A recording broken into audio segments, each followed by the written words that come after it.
And then Yeah. after school, did you end up going to college or trade school? Yeah, initially I did. I went to Wright State University, but Out in I got Dayton? pregnant. Yep, Okay. yep.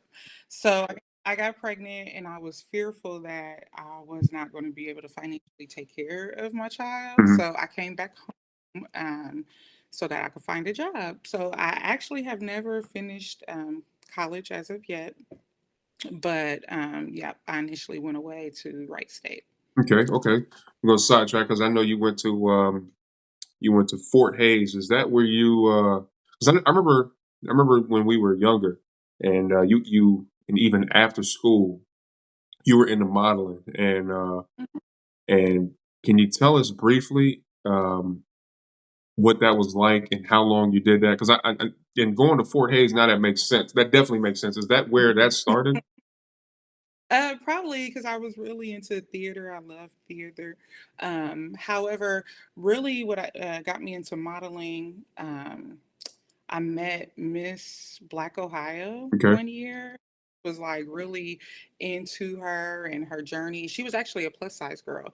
And so to like learn of her journey and that she won the pageant as a plus size girl, competing against Yeah, yeah. regular as girls, I just thought that was really inspiring.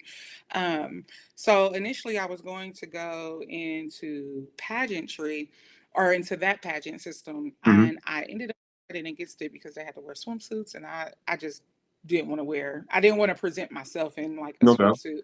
So I found another pageant system that I was interested in, and it was geared towards plus size women, and it was Miss Plus America. Yeah. So I ran for that. I won Miss Ohio Plus America in 2012 and competed nationally.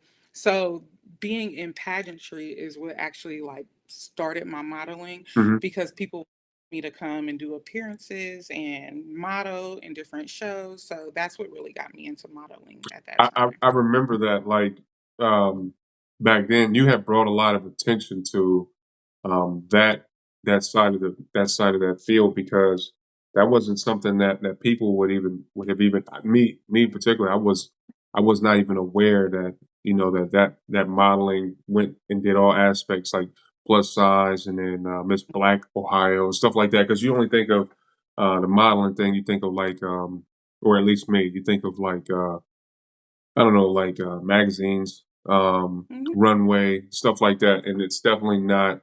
It doesn't usually include people that look like us, or Right. people that are plus size or whatever. So that was definitely. I definitely want to say that that was you that shined the light on that for me and a lot of people around me. So moving right along, um, what actually sparked your interest in getting into law enforcement? So my aunt, my father's sister, is actually, or now she's retired, but she was a police officer. So I just remember growing up, when she would be in her uniform, I would be so afraid of her because she had her gun on her hip, and I was always afraid that if I did something wrong, she would arrest me. Um, so Yeah, always had a lot of respect for her. I wasn't like scared of her, but yeah, I yeah. just, peace is authority. So I've always been a very hard worker, always worked at least two jobs at a time. And so one day my aunt just told me, she was like, they're testing for 911 dispatchers. And I'm like, okay. She was like, I really think you should take the test because it's job security. Mhm. I had children at the time. So she was like, one thing is for certain is if you have that job, you will be able to take care of your children. Yeah. And